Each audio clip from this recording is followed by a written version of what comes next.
Hey guys, welcome back to the channel. We are so glad you're here. Today we are in Virginia and we're going to take you on an adventure to go explore Natural Bridge State Park. We're outside the visitor center and we're going to go start our exploration inside, get some information on the state park, and we're going to take all of you along with us. Let's go.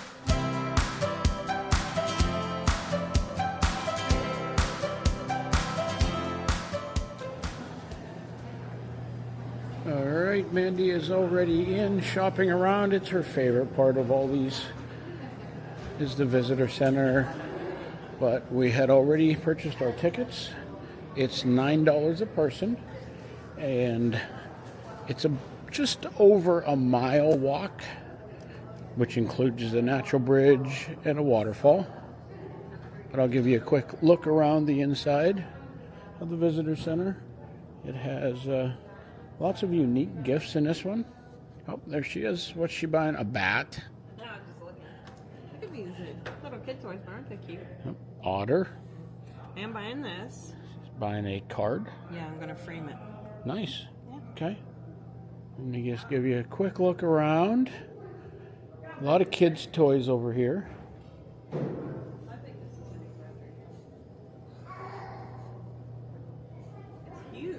So I did want to show you that the Natural Bridge State Park is an international dark sky park. Here's a look at the cafe. Let's go see what they offer. Apple ciders, blueberry cider, cherry cider, raspberry peach ciders. Okay. So I am going to buy one of those root beers because if you watch the channel, you guys know that I like trying root beer. And the state park has their own, so I will get one of those before we leave. After we purchased our tickets, you head down the steps to the entrance to the park. So here is a view of what the park's going to look like. So Cedar Creek runs through the park, and we're at the visitor center. Then you have the Natural Bridge, and you're going to hike up through the Saltpeter Cave, Lost River, all the way up to Lace Falls. That takes just over a mile.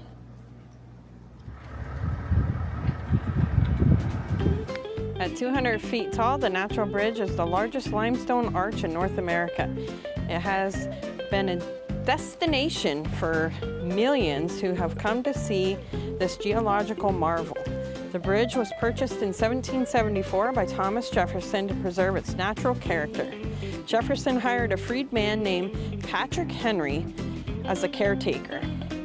Henry would act as a guide and host many visitors in his home, and after Jefferson's death, a hotel was built nearby to accommodate those from near and far.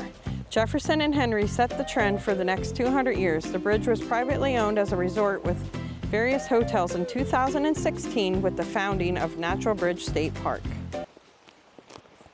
These cedar trees are kind of unique. Yeah, they are. The sign says here that during the last ice age it was cold enough that these trees thrived here while their current range was buried under a glacier. As temperatures warmed, they moved north and have been outcompeted by other trees in most of Virginia. However, the gorge formed by the creek below is cooler than the surrounding land because it is shaded by high walls. The creek shelters so many of these rare trees that it got the name Cedar Creek from them.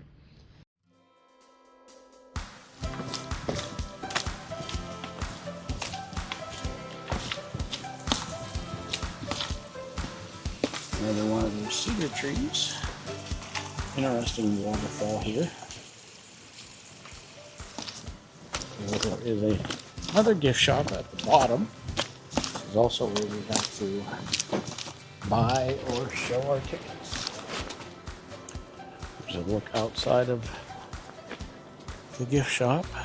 Got some restrooms here. There's a fireplace. There's some picnic tables. Here's a look at Cedar Creek.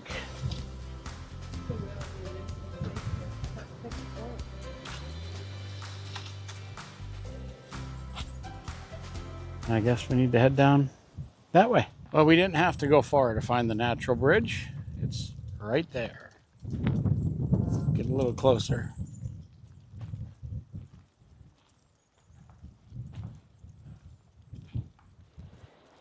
So the bridge itself is one of the oldest geological features on the East Coast.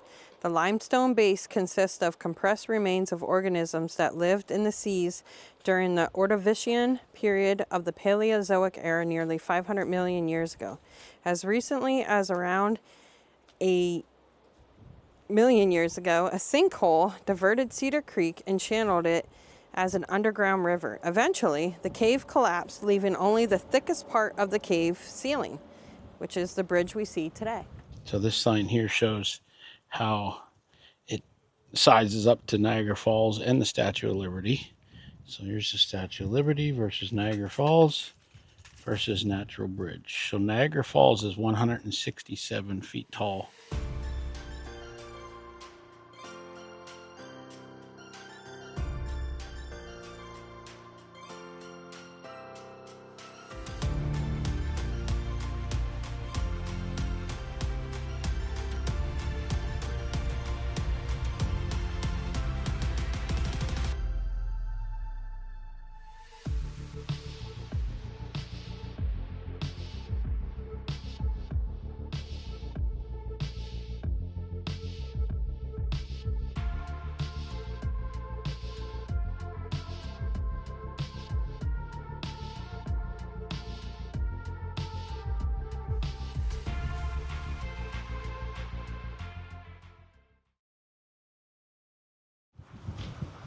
So look at Cedar Creek running down through.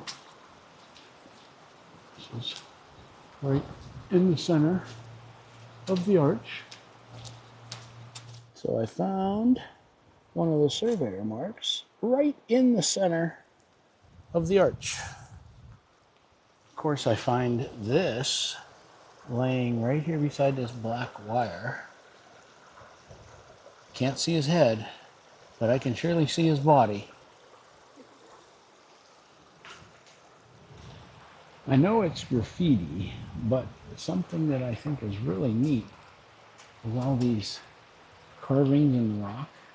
Like that says 1855.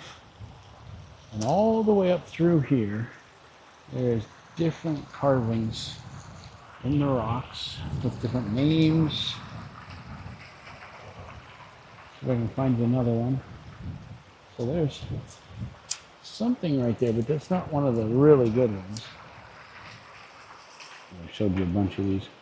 But here is a JSD. There's some more up through here. They're not really highlighted like the JSD is. There's another one right here. Okay, this is neat. It says facts or fiction according to local legends. Nearby is where George Washington carved his initials in the early 1750s, while often repeated, Washington's journal did not mention the bridge. Still, the legend remains. While standing directly under the bridge, look for a white rectangle on the opposite wall about 25 feet. I'll try zooming in for you when I edit the video, but that white square right there is supposedly the carvings of George Washington's initials.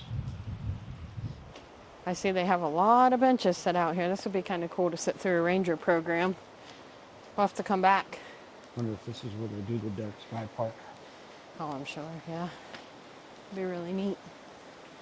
Mandy found some more wildflowers. So these are Dutchman breeches. Then we have some bloodroot over here.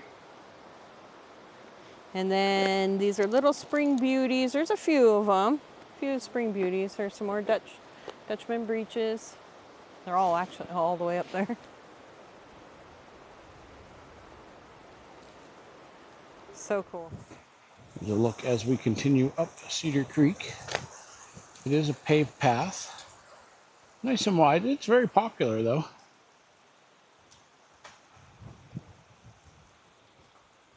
There's a whole bunch of wildflowers all along here.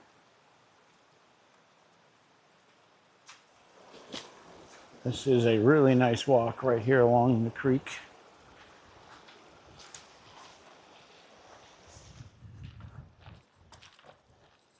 So the trail gets really wide up here. Some sort of amphitheater stage thing here on our right with some benches.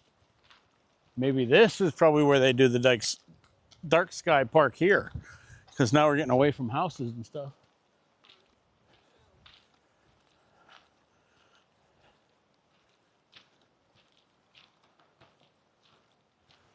Okay, I'm not sure what this is, but there are steps. It's not on the map or anything.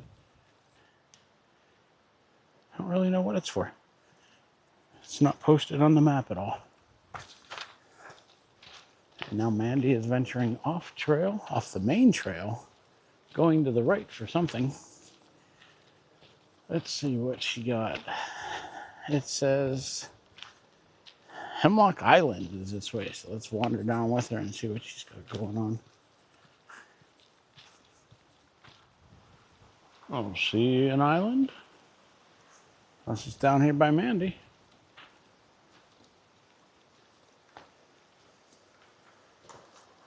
You see an island? It says Hemlock Island, but I don't see an island. Unless it's in front of you and you just can't see the other side. Maybe this big rock in front of us is the island? Like the whole thing. Yeah, maybe.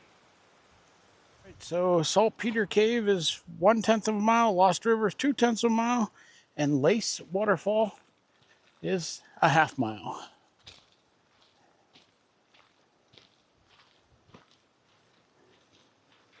And we are going to cross the stream.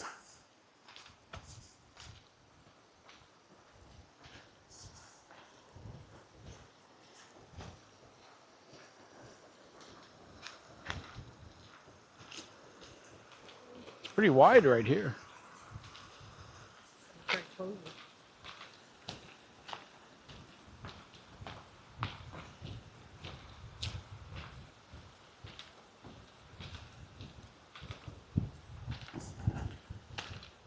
A lot more of these cedar trees down here.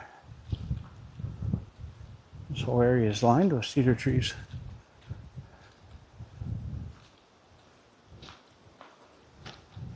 So it looks like we have to go across this bridge maybe to go to the Saltpeter Cave. Yep. So we have to go this way.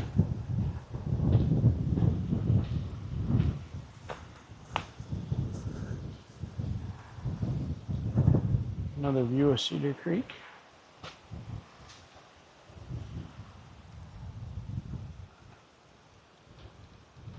And here is the cave. The cave that armed American soldiers. Muskets can't fire without gunpowder. This cave supplied the ingredients used by American soldiers for decades. Let's go check out the cave.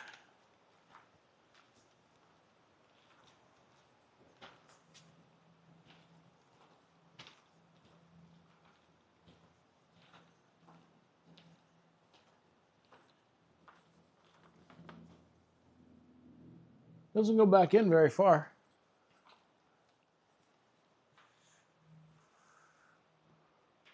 So Mandy is going to read the sign while we go check out the Lost River. All right, so a lost river is a general term used to mean a river that flows where we cannot see. Many rivers and caves and on the surface flow through the ground, becoming lost and reappearing in different areas with karst topography. So around 1812, workers from the nearby Saltpeter Cave heard water flowing from behind the limestone rock where you are now standing. They blasted away the stone with black powder explosive and exposed the Lost River. They built a pipe system to bring water from the Lost River to the hoppers and kettles used in the saltpeter's extraction process. Some of those pipes can still be seen today. The source of the Lost River was a mystery until 1990. By using non-toxic dyes, scientists conducted the tractor tests in the waterway to understand its flow. These tests revealed the location of a small stream that enters a sinkhole about a mile up the ridge. The water then flows through a very tight cave channel and ends in a small waterfall as it joins Cedar Creek, much like how Cedar Creek itself flowed underground thousands of years ago.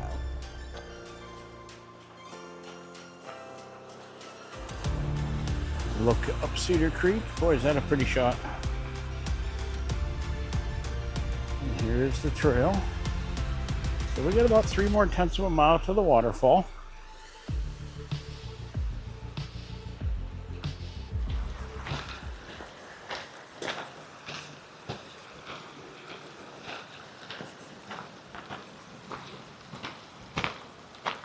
Okay, this is number 2 for the day. See him, he'll go across that rock. That'll be easy to see him. There he is.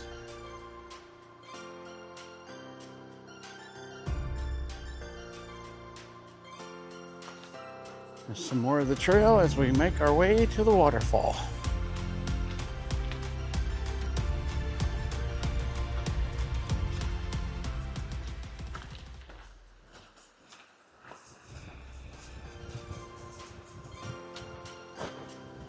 Okay, so here is number 3. You can see him there, but there's a little cascade as we get closer to the waterfalls.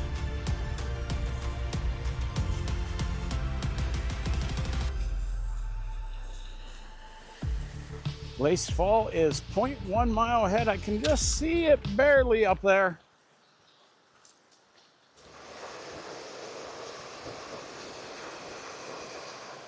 So what do you guys think? Does it resemble lace? That's what the falls is named after, saying the water cascading down resembles lace. I mean, I could see it. Can you? Yeah. Well, I think we're going to stay here and just sit for a little bit and enjoy the world around us. We hope you enjoyed exploring Natural Bridge State Park with us here in Virginia. And remember, I mean, if you can't get out and make your own adventures like this, keep coming along with us. Thanks for watching. bye.